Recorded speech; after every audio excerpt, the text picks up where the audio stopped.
Conversations with Nicole.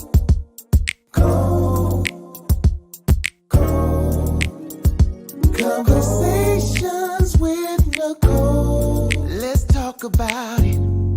Tell me all about it. I'm here. I want to know what's on your mind. Ooh, the world needs to hear from you, and I'm so glad to have a conversation to reach the nation. And it's all about you.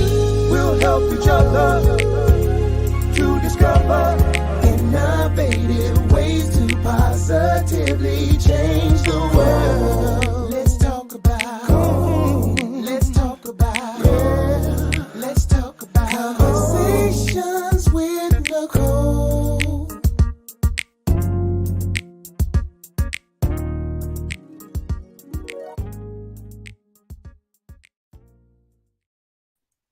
Hey, greetings. Welcome to Conversations with Nicole. I am Nicole Everett, your host, and Conversations with Nicole is a talk show based in Tallahassee, Florida, focused on connecting the community through conversations. And today is what I call Mindset Monday. Mindset Monday is an opportunity for you, me, and my guests to talk about whatever it is we want to talk about. And today, we are talking about financial literacy for youth. April is Financial Literacy Month. I read recently that the U.S. has been celebrating Financial Literacy Month for 20 years. So 2023 marks 20 years of Financial Literacy Month. So we are all about it. Listen, I, in another life, used to do credit counseling and financial literacy education. So this is near and dear to my heart. It is. And I have none other than Miss Shanova Paul back with us. She joined us in December and gave us all of the tools and tips for having a debt-free holiday season. And so I'm excited and delighted to have her back to lead this discussion. And she's going to tell us all about the great and wonderful things that she has lined up for the month of April that you all can be a part of. So before I get started by introducing her, I want to acknowledge you. If you will, in the comments, let me know what city and state you are tuning in from so I can give you a shout out. We are live on Conversations with Nicole Facebook, YouTube channel, and on the Greater Works Network on RokuTV. So tag a friend and let them know they need to be on here, especially if they got some youngins in the house. Listen, they need to know all of these things that we're going to be talking about. So, hey there, cousin Denise, here from Texas. Thank you for being here. Cousin Rennie down in Plantation, Florida. Thank you for being here. Miss Benicia, who is here in Tally Ho. Ozzy Oz, good evening. Yes, Mindset Monday. Ozzy's in Virginia Beach. And my mom down in Miami is here. Thank you for being here, Mom. So again, this is a safe space for us to communicate with one another. So I fully expect to hear from you all. Okay. I want to see your comments and questions. This is interactive. All right. So again, like, share, tag a friend, let them know they need to be here. All right. We got Joyce Ellenwood in Chester, BA. Okay. Thank you for being here. All right. So while others are coming on the live, I'm going to go ahead and read Miss Shanova Paul's bio. Shanova is a certified financial strategist and is the owner and founder of Shanova Monique Financial Consultant in Education, formerly known as Be Financially Lit. As a full-service company, Shanova Monique Financial Consultant and Educator aims to enrich the lives of those served through the core values of accountability, simplicity, and love. She is passionate about helping families. Shanova desires to help her clients establish a strong foundation in personal and business finances centered around mothers and children. She earned her Bachelor's of Science in Accounting and Master's of Arts in Business from the, and she has it listed just as such, the in capital letters, Florida Agriculture and Mechanical University, go Rattlers. She has over 10 years of corporate accounting experience, a knack for making meaningful connections with moms, and a passion for helping others reach their financial goals. Shanobia knows the importance of understanding early financial literacy, budgeting with any income, and providing resources so that families can obtain financial freedom. When not educating or consulting, Shanovia can be found at a football field near you where she cheers on her amazing son. She also enjoys traveling with friends. Y'all help me welcome Miss Shanova Paul. Hey, hey, Hey, hey. how you doing? I am doing well. How are you? I'm doing well. I'm doing well. Thank you for being here. I'm so excited to be back with the family here at Conversations with Nicole. So thank you so much for having me back. My pleasure. My pleasure. So tell the people who may have missed you last time, who is Shanova Paul? I talked a little bit about who you are and definitely your background in terms of being a financial strategist. But tell us, who are you? Not what you do, but who are you? Well, first of all, I am a daughter and a mom. I am a sister, so I'm excited about my loved ones and my family. I am almost the mascot for the Florida A&M University. And yes, I did place the in front of it because it's high emphasis on the D. I'm also a CFO in my full-time job and just enjoying all the things that we have going on here. So that's a little bit about me. Wonderful, wonderful, wonderful. Well, again, really glad to have you back.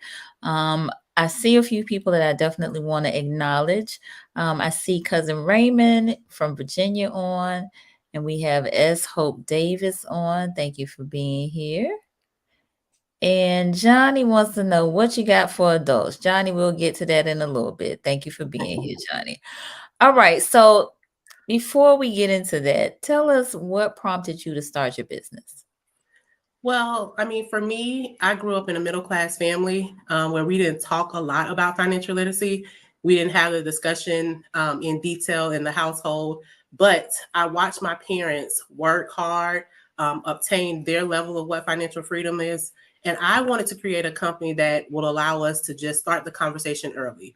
I realized that we all kind of experience some level of financial hardship, if that's the word we would like to put to it, in our early ages because of the lack of financial information. So as I climbed the corporate ladder, I decided that I wanted something specifically for my community, for my age group, so that we can learn some very pivotal tips early on so that we didn't have to experience the financial hardships that some may have faced before us. So I created the company primarily because of a need. All of my friends would call me and ask me, how do I fix my credit? How do you budget so well?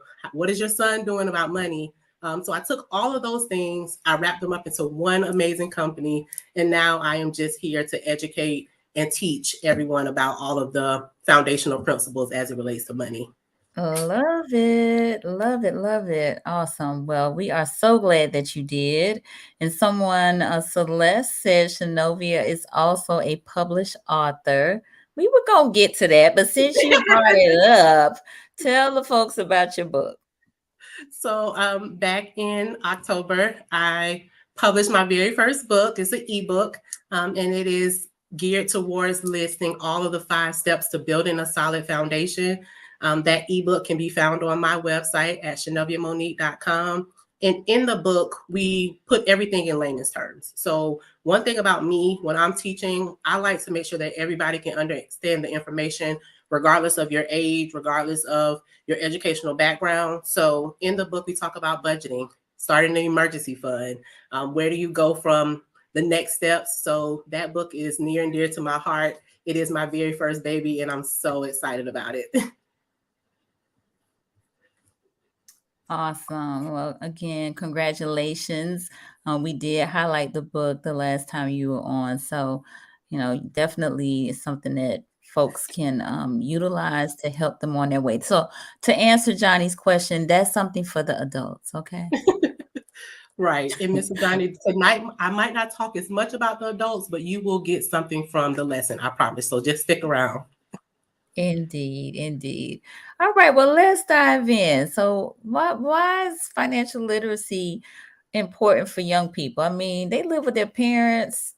No big deal. The parents gonna take care of them until they, get out on their own. So, why they need to know about financial literacy, finances?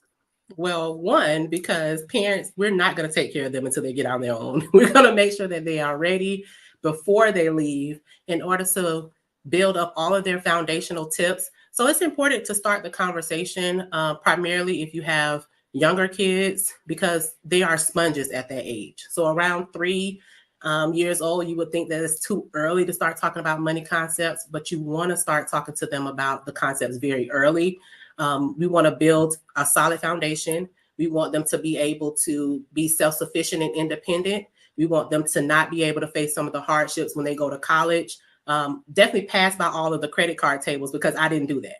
Fam, you had a credit card table in the cab, and I'm pretty positive I signed up for all of them when I first got on campus. So we want to make sure that they don't have to do any of those things unless they want to. So it's just super important to start. Indeed, indeed. Yeah, I've often heard folks talk about, their parents, adults talk about their parents not teaching them about finances. And so, you know, I think a lot is learned by observation. I can recall specifically my son, us being at the store and him telling me, well, just write a check. And I'm like, you got to have money in the bank in order to write the check. And we don't have a money tree in the backyard. We can just pick these dollars off. You got to have the money in order to do that. And if you don't, you're gonna be in a world of hurt. So I definitely did my best to try to teach him at least the basics around, the importance of saving and giving and spending. So, he had an allowance and he had to put a certain amount of money aside for savings and then giving. Sometimes he would give to a particular cause. So I don't want to steal your thunder, but I think those are some important lessons that if you teach those to your children early on, they'll remember them. It'll come back to them. But I think you made a really good point when you said kids watch what you do more than what you say. So Mhm. it's important to know that, right? Yeah. So one of the things that I did recently in the Mamas Movement group is we talked about being a model for your kids. You're not going to know everything up front. You Mhm. you may or may not be the best at budgeting. You may still struggle with savings, but that's not an excuse to not teach your kids. That's more of an excuse to say, let's grow and let's learn this together. Let's Right. teach. And if I go to an empowerment seminar, I will teach you everything that I learned when I come back. So it's Mhm. important to understand that they are watching you at all times. So if you say, don't go out and spend all your money and make sure that you budget, but then sometimes you may fall a little short, you have to put all that in perspective for your kids, because they're going to remember more of what they see than what you say. Mhm. Yeah. And also those practical experiences. I'll give another little short story about my son. At one time, and this was mainly his middle school years, is when I kind of started having more of those types of conversations with him.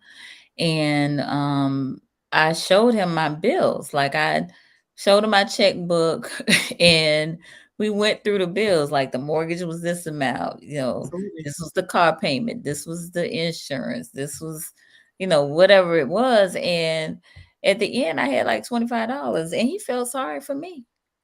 Absolutely. Like, poor mama. It's It's like, this almost is why like, I can't get you these Jordans, absolutely. because I got all this other stuff I got to pay for. I definitely would strongly encourage that individuals who are parents and the village who help us raise our kids, we be more transparent about what that looks like. Mhm. So what you did with your son was an example of what we use when we're teaching kids as everyday activities. Now, most of the time we use a grocery store activity for teenagers and elementary school kids, but Mhm. showing them your bills can also provide them with a reason to have some level of accountability for what we're doing. So my son and I, we do the same thing. We'll sit down and we'll talk about the budget, But we also have cash envelopes that we keep our cash in for eating out. Once the funds are gone from that cash envelope, then he knows we're now eating at home. You can choose if you want to eat out Monday and Tuesday. Just know when Friday and Saturday come, we will not eat out. So telling them what they have, making sure that they know what to look forward to is practical, because you want them to have a practical, well-rounded perspective on what the world is. You don't want to send them out and think that milk only costs $1 when clearly we're up to about $4 or $5 depending on what type of milk you drink. So only thing I would just put a pin in, as an educator, I want to tell you guys to make sure that you don't scare your kids when you do that exercise. It is to empower them. It is to make sure that they have some level of understanding. But if you know that you have a few other things that you are going to put in your budget, not to keep it concealed, but you don't want to put too much on them if they don't have the capacity right now to understand all of it. So that's a great exercise for high school students, but you wouldn't want to show your budget just yet to like elementary, early middle school. Mm-hmm. Indeed. Okay. So there are a few people that have jumped on the line that I definitely want to acknowledge. My sister Shayla, down in South Florida. Thank you for being here. She texted me and said it was sibling day. Happy sibling day. Happy sibling day. All right, Miss Lisa Love. Hey there. Thank you for being here. And Miss Anne Marie Smith. Thank you for being here. All right. Lisa Love said expectations. Yes. Mm-hmm. We have to manage the expectations. And we can do that using everyday activities and making sure that our kids are aware. If we do this, we may not be able to do that. And allowing them to kind of buy into the vision of what that looks like for your household. Right. As we get ready to kind of, for me, come up to summer, football camps are big for our household. Mm-hmm. Now the expectation is we're not going to every one of those. So you get to tell me which, if you have a list of 10, let's see, do you want to go to 7 that's in this budget range, or would you like to go to 2 major ones? So allowing them to make that choice also prevents the dynamic where the parent and the child feel like they're in a very restrictive environment, and it gives them some empowerment that they actually are helping with the budget. I won't say buying in, but it does help them to feel empowered to help. Indeed. All right. So Lisa said at what age? So Lisa, I'm going to use my telepathic powers here to guess that you're asking, like, at what age should you be talking to your child about finances or financial, be teaching them things. So that's a good question. What age, Shanova, would you suggest? As early as 3 years old, you can start the conversation. It's just a matter of what you will be discussing in your conversation. Okay. If you know anything about kids, just like foreign language, they learn a lot of their developmental skills in that 3 to 5 age range. So introducing the concept of money is no different. So you want to talk to them at that age about counting. So that is a money principle that they learn early on. Give them the value of $1, the value of whatever exercise that you're using, and you build on that by allowing them to not only take the value of the dollar, but then you count it. So now they're getting 2 skills at once. They are learning about money and they're also learning to count. So you can start as early as 3 years old. However, when you start to introduce activities like the one Nicole and I mentioned about showing your budget to your kids, or a version of your budget, you want to make sure that they're in the middle school age range. So somewhere around 7th grade. By high school, they have the capacity to understand everything that we have the capacity to understand as adults. So once they get to high school, you shouldn't use terms like let's go and we have some things that we're going to put to the side. No, we're saving for an emergency fund. You want to start to use financial terms so that they can have an understanding of what they are. But by high school, you really want to zone in on budgeting, saving, scholarships for your kids, and the credit card debt and how that can help or hurt you as you become a young adult. No, those are all excellent points, because, I think, as you stated, those terms, making sure that they are age appropriate, or at a level, children mature kind of at different stages and ages. Right. But, your child and whether or not they can handle that. I have seen some children on social media that I have been amazed at how they picked up some of the terminology, and they look to be either maybe between maybe 10 and 14, but it's been, and even younger than that actually, but it's been amazing. So you got to kind of test that out, but just give it a try and see if it sticks, and encourage them in that, you know. And that's a good point. The more you introduce the concept of money, your kids will become more intrigued about what it is and how much can they earn and how much they can have. So Mhm. while a middle school may have the capacity to do what a high school kid may or child may, it's because they have more education. And that's why this is so important. If you Yes, have a child that is reading on a seventh, eighth grade reading level and they're in the fourth and fifth grade, you automatically know they have the capacity to understand information, so you want to go ahead and up what they're learning, right? So absolutely. they also did a recent study, and I'm glad that you brought up social media because it is something that runs our lives, good or bad, especially for our kids. But in a Hmm. recent study, it showed that 42% of teenagers learn financial information and principles through social media. Say that 40, again.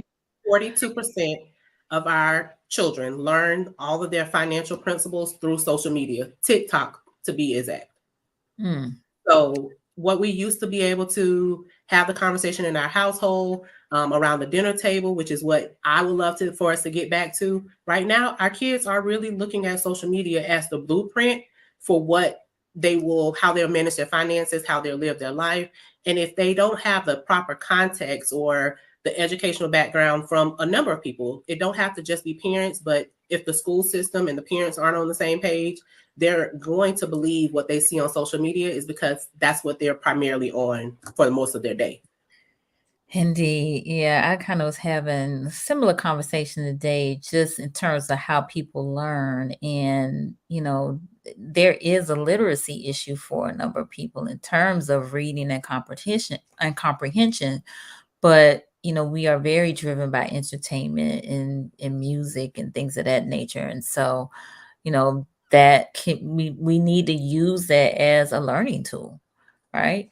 Right. So something that's rhyming, or that's a jingle that has those financial tools in it, will be something that they probably will gravitate to and will stick with them longer. Right. So that's why when we're teaching financial literacy on the Shanova Monique page, we make sure that we tell them something funny, something cool. You have to make it entertaining. You have to make it fun. Anytime you're teaching financial literacy to youth or adults, if you make it boring, they're going to check out.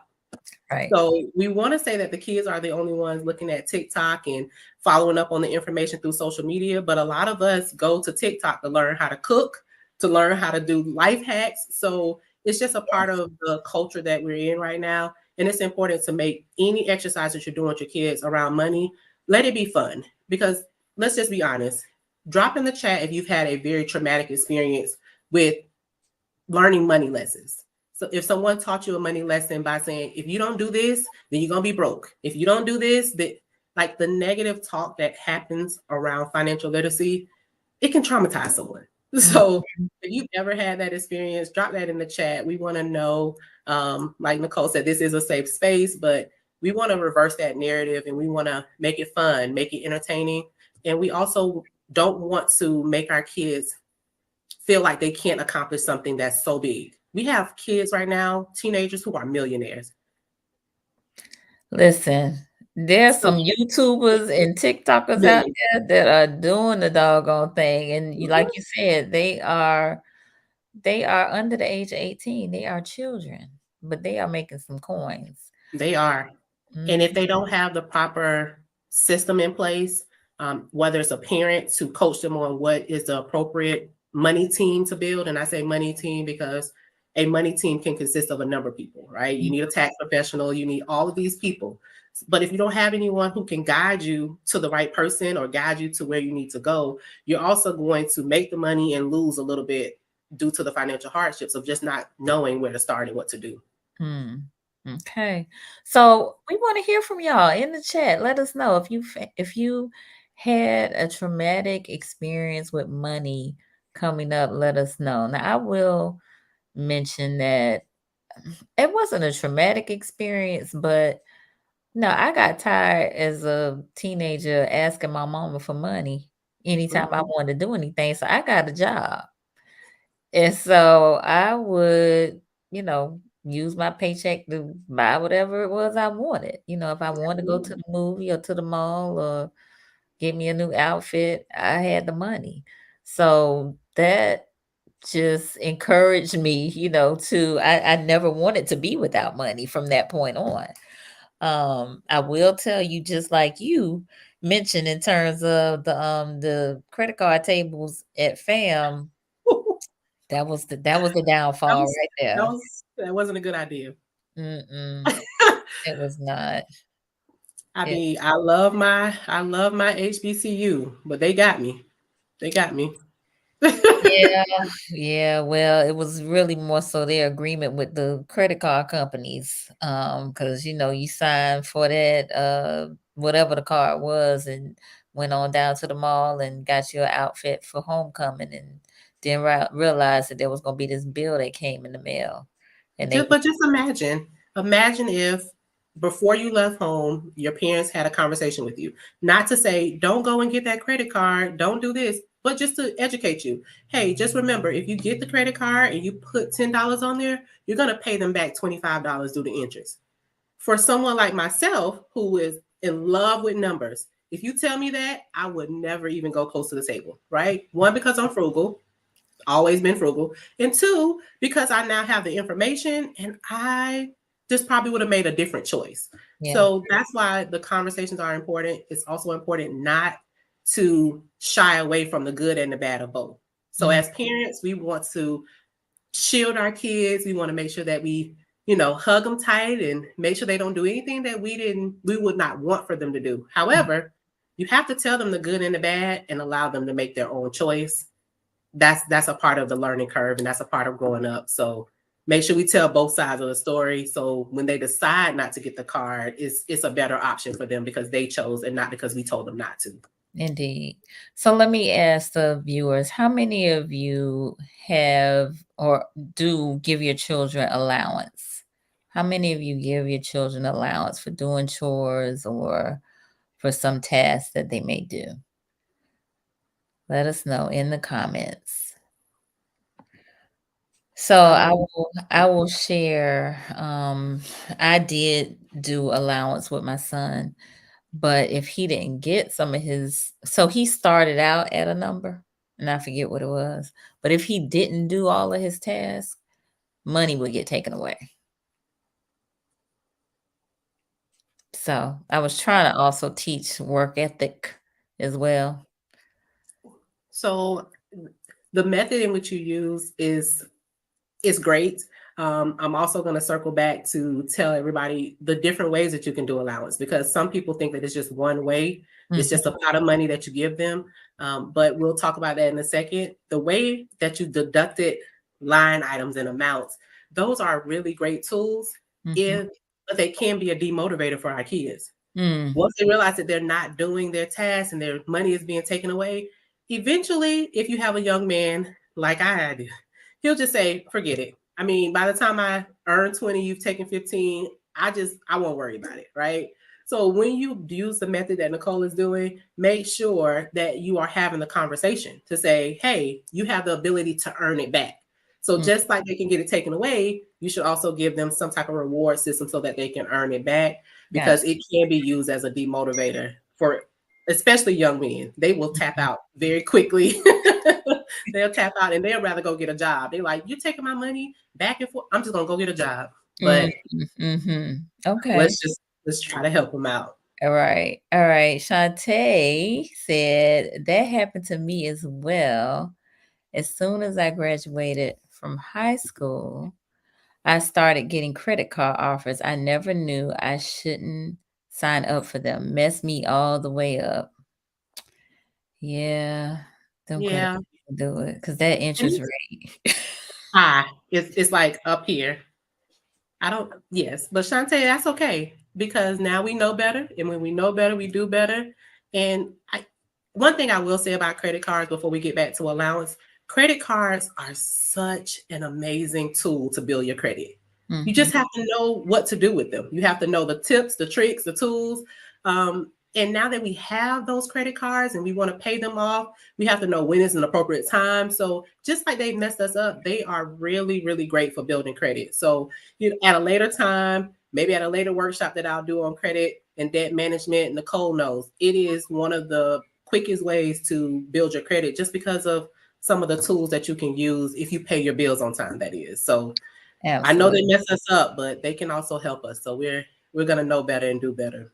For sure, for sure. All right, I'm going to take a little station break to let those of you who may be just joining us know that we are on with Miss Shanova Paul. We are talking about financial literacy for youth. It is Financial Literacy Month. All of April is Financial Literacy Month, and we've been talking about when should you begin talking about finances with your children. We've been talking about allowances. We talked a little bit about credit cards and any traumatic financial experiences that you may have had as a young person. And so I want to jump back in this conversation with Shanovia as it relates to credit. Um, we talked about how, at college, a lot of times they have those credit card offers and whatnot. But I've also heard folks talk about the having your child be an authorized user to help improve their credit score. So what's your take on that? So my take is very simple. The answer is that is a great option, but Mm, as much as it can help your kids, it can also hurt your kids. So here the kind of the pros and cons of it. If you are an individual who pay your bills on time, you have a great credit limit that you can add your child to. This is a great way to build their credit report and their credit history prior to them leaving and going to college or becoming a young adult.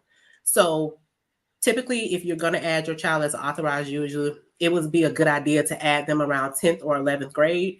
mm, They're going to send your child a credit card. Please intercept the credit card in the mail, okay? Don't give your child a credit card unless they are going on a trip or you're booking something like rental cars for prom. Those are things that they can use the card for. But if you're going to add your child as an authorized user, you have to have the conversation. Everything about credit at that point, you need to have the conversation with them. So what is an authorized user? Some people may be aware of what the term is or what it's used for. Adding your child as an authorized user means that you have a credit card. You're going to add them to that credit card as someone who has authority to use a credit card and benefit from your good payment history.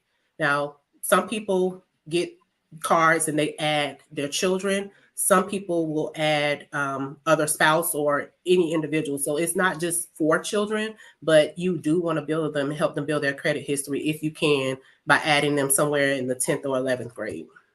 okay. Good to know. I didn't know anything about authorized user back then, but that's something that I have heard people utilize, in more recent years. Right. I mean, typically you're going to use an authorized user will replace getting the credit cards at school in a Yes. safer environment. So I want to reiterate that if I had a credit card that belonged to my mom, or I would less likely go and swipe it everywhere for building up your credit, and I wouldn't go to the mall as much because she can see the credit history. So Hmm. it would allow them to build a credit score.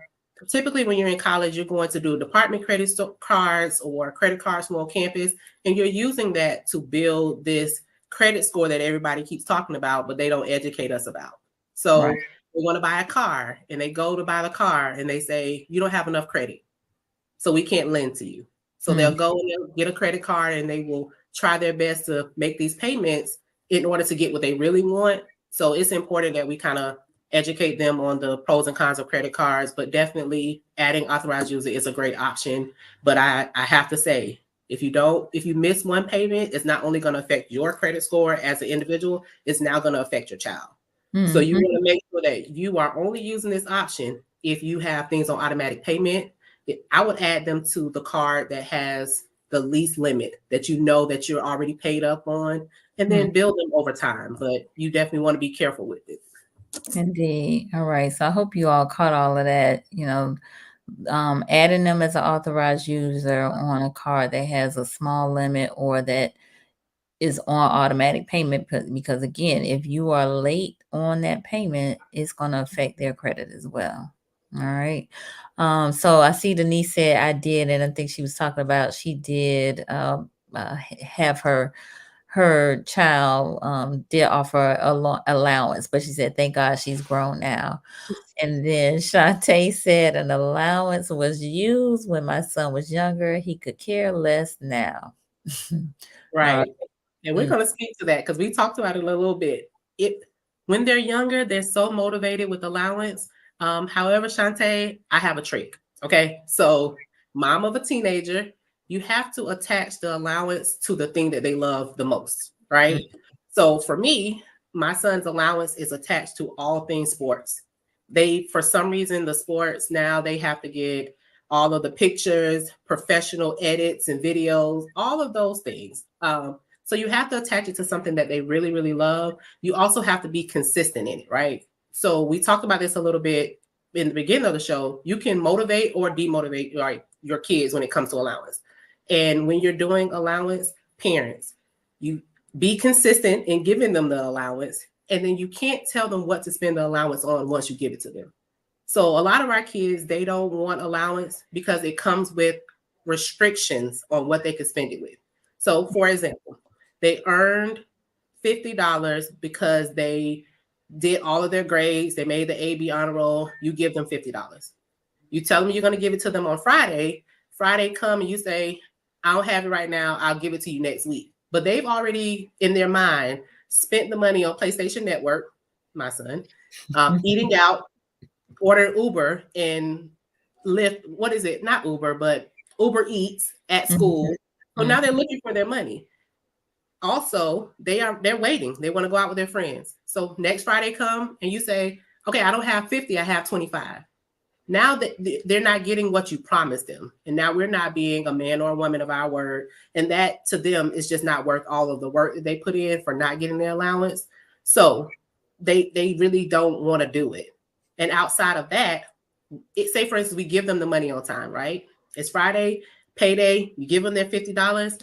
But then when they get ready to go to the store and they see one sweatshirt for $50, as parents, we want to save them and say, you can get 2 or 3 sweatshirts instead of the one, but we can't control how they spend the money. If it's not causing them harm, if they are not doing anything that's, of course, against the standard and morals that you have set for your household, we really have to give them the freedom. If they want 15 bags of Skittles, it's their money. So I think those are some of the reasons why kids will get allowance and they eventually will say they don't want it. One is because of consistency or when they're getting paid. It's not at a set time. 2, the amount is not building with them as they grow up. $50 when they're in middle school is a lot. $50 now is just a weekend at District 850 and Sky Zone or wherever they go now. It's not a lot of money. So we just have to make sure that the amount grows with them. We're consistent and we don't restrict what they want to spend their money on unless it's breaking some of the codes and the values that we've set in our household. Okay. So we got a couple of comments. I see Sherry Sutton Johnson has joined us from Chattahoochee. Thank you for being here. And Johnny mentioned on the credit card to set a $200 credit limit. Yes. Now that is relative to your budget. Now, if you personally cannot afford their $200 limit, make sure that you set it based on what you can pay off in a credit card cycle. So for me, $200 may be appropriate, may be good. But if you're starting out with your credit card journey as well, you may want to provide them with a limit for sure, but you can identify what your limit is. Gotcha. All right. And Roz, who is right here in Tallahassee, she said, for shame, who is out here late in tendering allowance monies? Listen, Ms. Roz, the kids want their allowance, and ultimately they don't want a job, but they know that the job is going to pay them consistently on time and is going to be deposited into their account, and they can 100% say, I earn this money. So technically you can't tell me what to do with it, but they better watch their mouth because we still can. Okay. Exactly. They still in this house, right? Right. Mm-hmm. But I Cool. love allowance. I want you guys to know that there are multiple ways to do allowance. And if you have a small business, a form of allowance is hiring your children to be a part of your business. So there are 4 kind of standard allowances that we have right now that we teach when we're talking to teens and we're talking to parents. You want to have a education-based allowance program, which is solely based on education. So you earn an A, you get this much, you earn a B, and so forth and so on. Chore-based allowance, which you assign a list of tasks, age appropriate. My son no longer gets money for taking out the trash. Period. I'm not touching the trash can. You don't get any money for that. However, doing something above and beyond, like cleaning up the common areas of the living room, that may warrant a allowance, or vacuuming because they don't like to vacuum for some reason. So chore-based allowance is the second one, but make sure that it's age appropriate and the tasks meet their age. And the amount is also something you want to fluctuate with the chore-based allowance. The third rate is just a set amount. And that is what we call a traditional allowance program, which says, I'm going to give you $50 on the first, or if you want to split it up into however many payments, depending on how you get paid, you're just saying, I'm giving you this amount of money. You didn't have to do any chores. You didn't have to do anything education. This is my gift to you. And this is all you're getting from me, though. So that's the third way. And the fourth is more, it's a newer way of allowance. But if you have a small business, you can hire your child to take care of clerical things, or if they can do what your job allows. So if you're making candles and they can do it, then they can do the product side. But hire them, pay them a salary. This is going to be a benefit to both your child and you. Okay, so small business owners, put your ear to the computer. You can pay them up to $12,500 tax-free within the year. And it's also going to be a tax benefit to you, and it's going to stand as an allowance for your child. So you definitely want to hire your kids. They have so many other benefits outside of the salary that you can claim on your tax return. Now, again, I am not a tax professional. I am a tax preparer. So I ask you to seek professional experience or professional advice from your tax preparer, but I'm 100% sure and positive that you're going to be able to do so many things, but you just want to consult with them on all of the ways that you can benefit from them being a part of your company. Now, listen, that's one of the ones I wish I had known. I would have started my business while Jabari was in this house, and I would have hired him to do some work. Listen, I have, again, recently just found out about that last one. So listen, y'all need to take advantage of it, especially those of you who are self-employed or entrepreneurs. Miss Roz is in our comments, Nicole. And She said $50 a week. Lord, thank goodness my birthday days are past. Listen, but you got them grandbabies, Ross. So I don't know that. All right. So Les said that's excellent insight. Thanks, Shanova. Cool. No problem. Yeah. All right. So that's good. So 4 standards of 4 different types of allowance types: education, chores, set amount, or traditional, and then hire your child. Which is called a salary-based allowance plan. So. Okay. All right. So any other tips we need to be made aware of as it relates to financial? I mean, I know there's much to talk about, but financial literacy for the youth. Yes. So for me, it's important that we continue the conversation beyond tonight, beyond what we're doing. And one of the ways is we have to send our kids to different programs, sign them up for different apps or applications, and allow them to become an avid reader. So for me, what I am doing for my community as a way to educate our youth and our parents is I personally am having a financial literacy event this month. on April the 30th. It's going to be an in-person event at the Hillerman Golf Course. It's a Sunday, but it is from 3 to 5. And we're going to put all of our youth in one room, and we're going to talk about budgeting. We're going to talk about savings. We're going to teach them different things that they can do to make money over the summer. And every child that comes to the event will also leave with a money management account. So if you're unfamiliar about what a money management account is, those are prepaid debit cards, bank accounts, or applications that will allow them to spend their money. And I strongly encourage that you guys don't be afraid of what you don't know. Start to teach them all of the principles, and then also put them in jump starts and programs and workshops like the one that I'm having here in Tallahassee, because it's important for them to be around their peers and to see that talking about money is fun. Other people are learning, and it's not my mom nagging me all day about chores and things that she want to teach me. And that, so being with their fellow students and all of their friends is a great way to do that. In addition to that, we want to make sure that our kids are avid readers. Okay.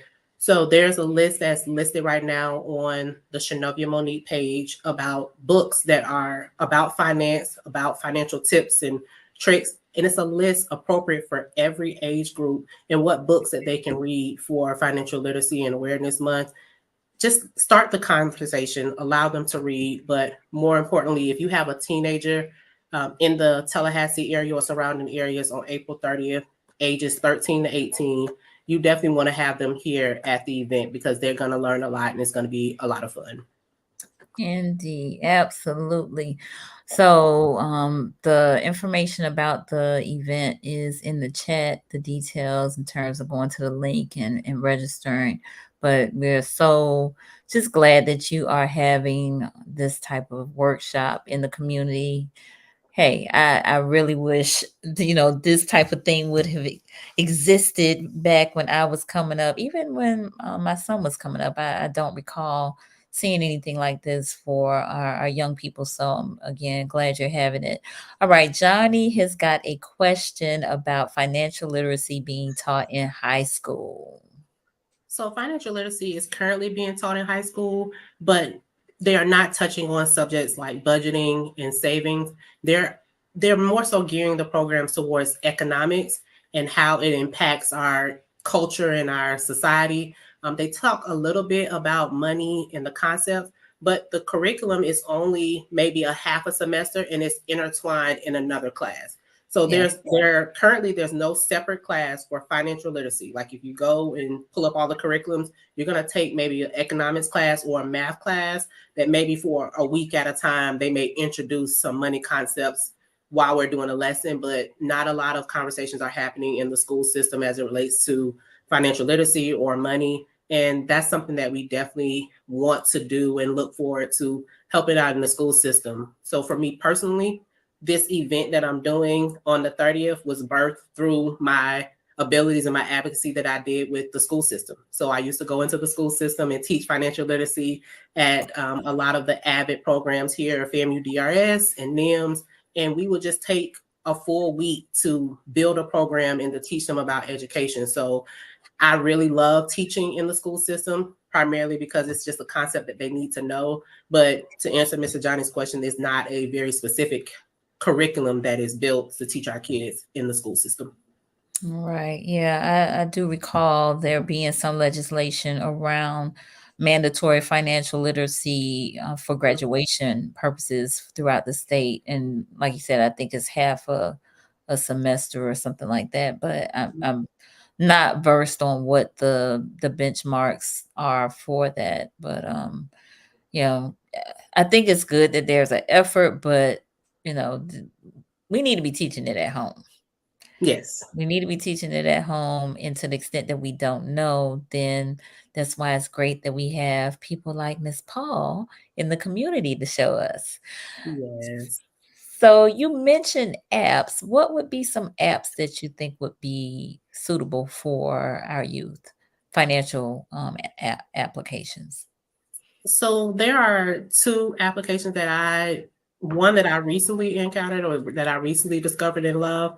The Goal Setter app is the application that allows you to connect your chores to the budgeting.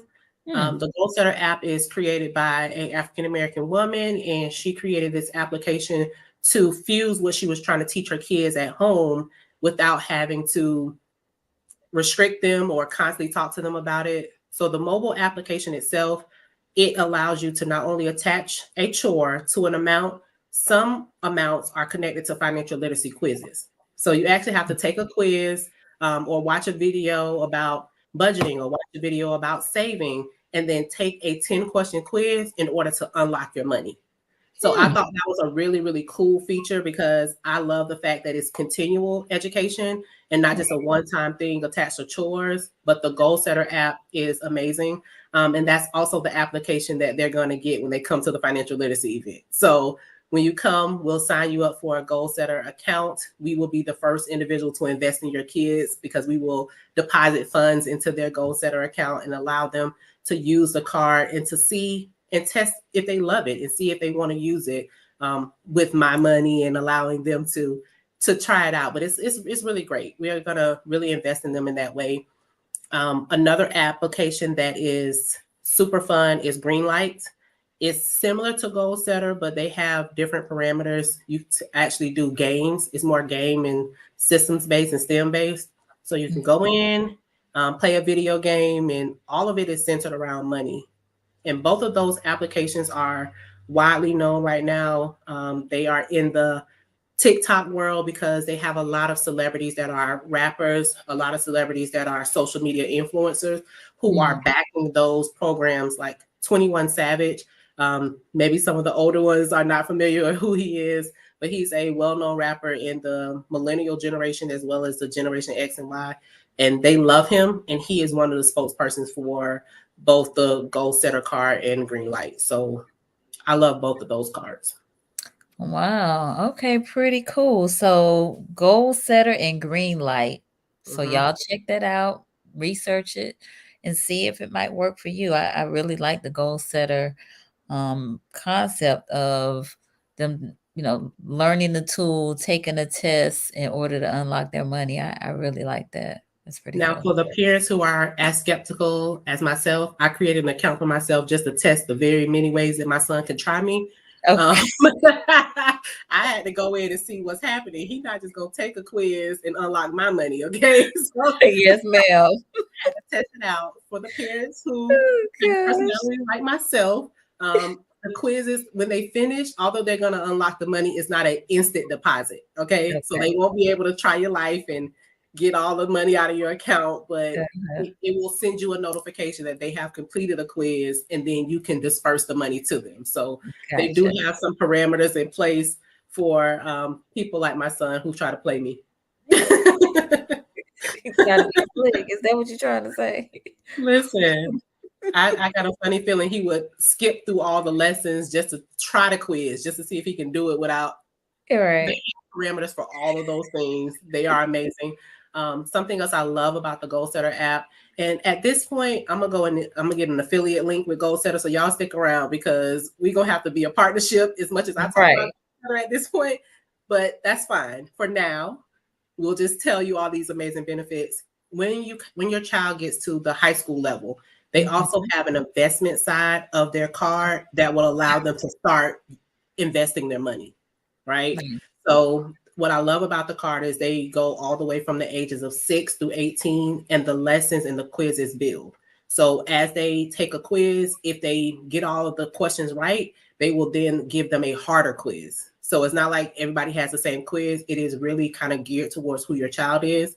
And the more they learn and the more they do all of the awesome tools that they have, they will then begin to challenge them in a different way. So I love that they have one side that you just start out doing budgeting. You put chores there. For us, it is easier for him to check off his chores inside of the app so that we don't have to fight about, I thought you took out the trash, but I didn't see it. So that's a good bonus. But I love that they have an investment side and they allow both the parent and the child to do investments in this application in a safe and secure way before jumping into the stock market and, all of the other ways in which you can invest. Interesting. Very neat. Very neat.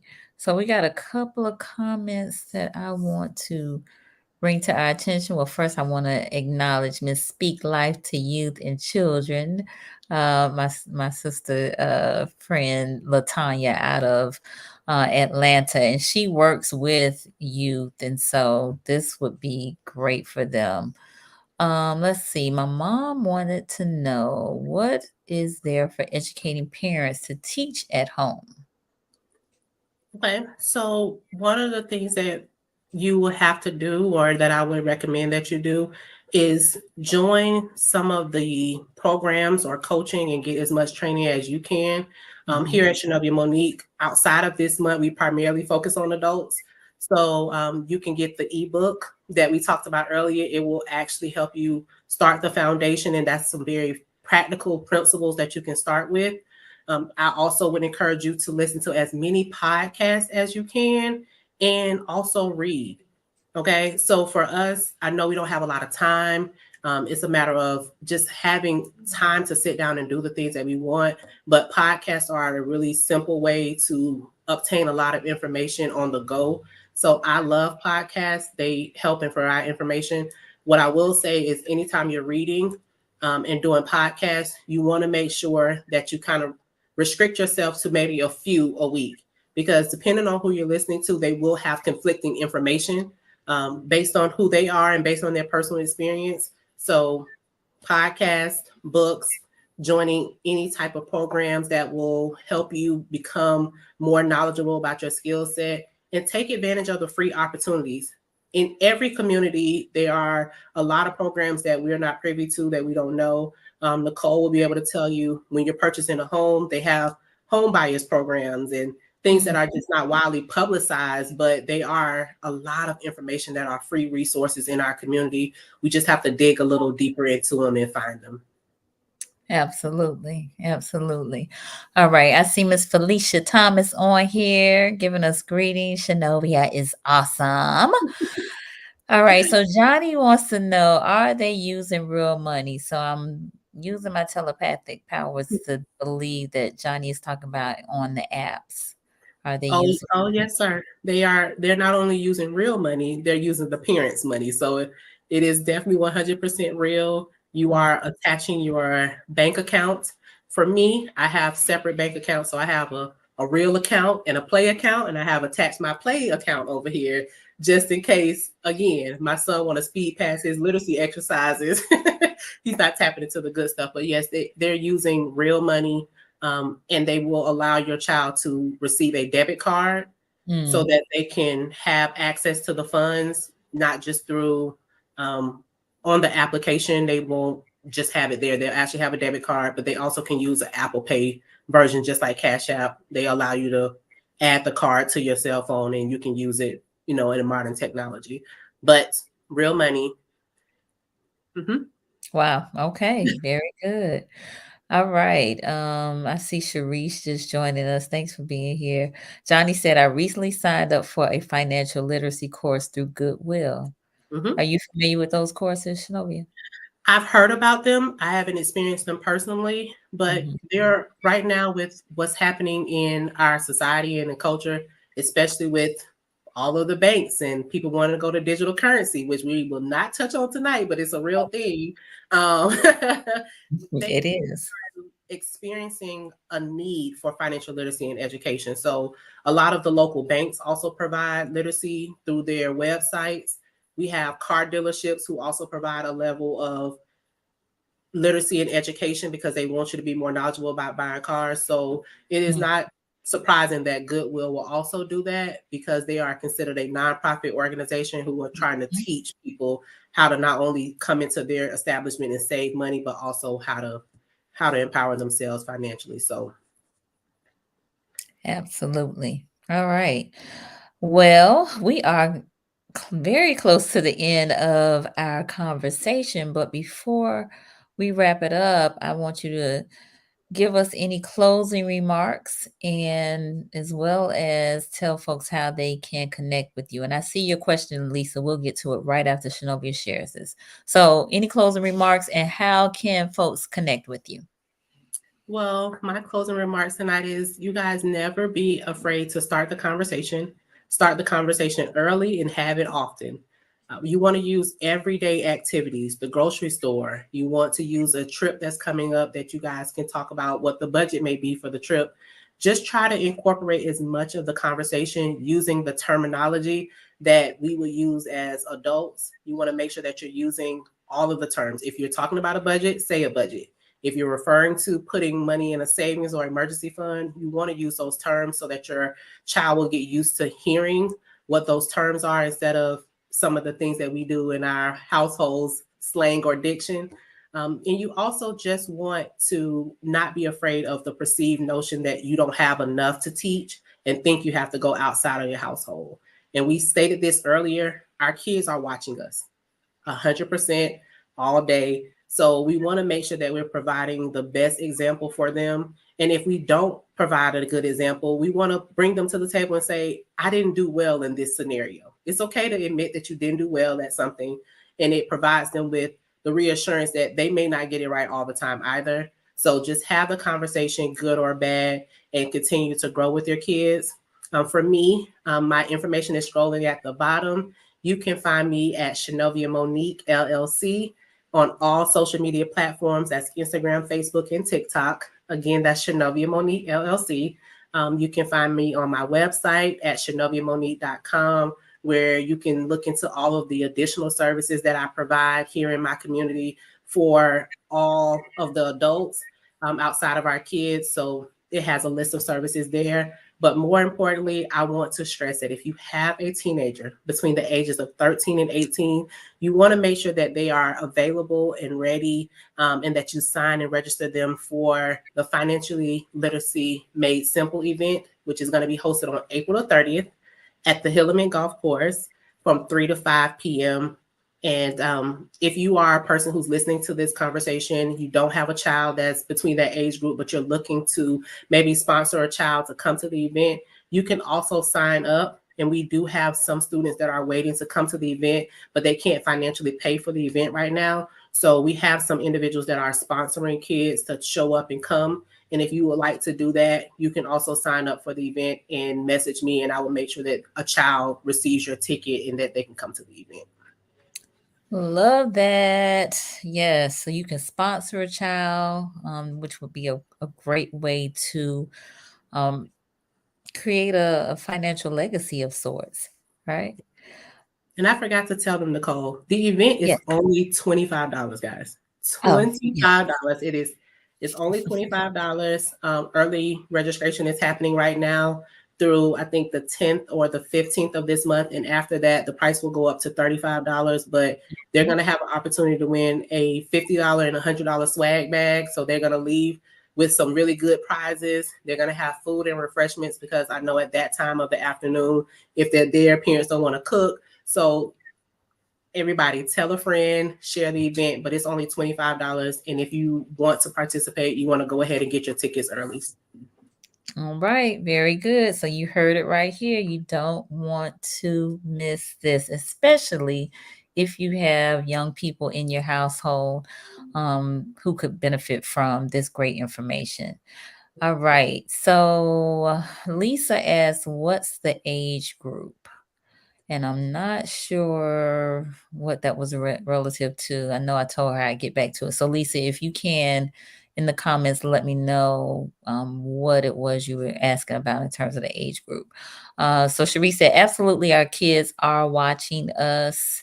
And then Johnny, how much is the event? $25 currently, but it will be going up to 35. You got 4 of them. I hope that means you got 4 tickets, Johnny. I'm hoping that's what you mean. That you got 4. All right. So again, thank you, Shanova. I really appreciate you for coming and sharing. And okay, Lisa says you answered the question. Okay, very good. Coming, sharing, and just spreading the good word and increasing our awareness as adults, as well as the awareness of our youth is very important. And so you all reach out. She gave you all the ways that you connect with her. Get her book, follow her on Instagram. She has the greatest Instagram posts. I tell you, I often share them in my story because they're funny and thoughtful.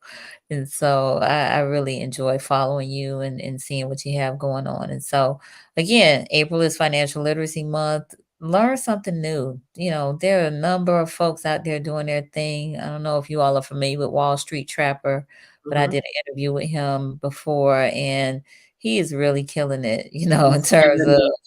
yeah, in terms of the Yeah. stock market, and he is self-taught. And so learn something new, something that's going to benefit you and your family and the legacy of your family. We want rich and healthy financial foundations and legacy that we are moving forward in, right? Right. Yes, yes, yes, yes. And share this, share this, share this. Let's keep this conversation going. We don't want it to end right here. Tag a friend, share it, put it on your Facebook page, send the link to somebody so that they could benefit from it as well. We got a lot of great nuggets from this conversation tonight. For those of you who are new to the platform or who aren't new, but you haven't yet subscribed to the Conversations with Nicole YouTube channel. We need all of the support we can get, all of the views that we can get. Subscribing is supporting. I will mention that on Wednesday, we will be talking about grief. Mm-hmm. My cousin Tony Lynch will be on, and so I invite you to come back then. And then tomorrow, we have Singles Mingle, where Kings Meet Queens, where myself, Roz Wynn, who was on the live tonight, and Nick Rains will come together and talk about, um, oh goodness, what is it? Modern day women in their search for traditional men. Why are modern day women still seeking traditional men? So that'll be our conversation tomorrow night at 8:30. Yeah, it's gonna be a lot of fun. And then actually tomorrow afternoon at about 11:45, I'm doing a live with the folks from Tallahassee Earth Day, which will be on April 22nd. But we're doing a early conversation on Earth Day 2023, talking about Black food sources and systems and security and Black farmers and environmental justice. So you definitely want to tune into that at 11:45 a.m. And on Friday, we have my regular show. I'm full of shows this week. Regular show, season 12 with Chef Leon Brunson. Chef Leon Brunson is here in Tallahassee. He has a spot over at Lake Ella, so you can find out more about him and what he has going on. So that'll be on at 7 a.m. on Greater Works Network on Roku, as well as on Conversations with Nicole on YouTube. And then finally, whew, it's a lot. I'm gonna need some, I don't know, some commercials or something for all these I got going on. Finally, I am doing my first event outside of my birthday. I do a birthday party. Typically, that's a party with a purpose. But my first event, I'm having a poom poom party. Ooh. What's that you say? All right. So April 23rd. April 23rd is Vagina Appreciation Day. Yes, I said it. Vagina, vagina, vagina. Everybody comes from one.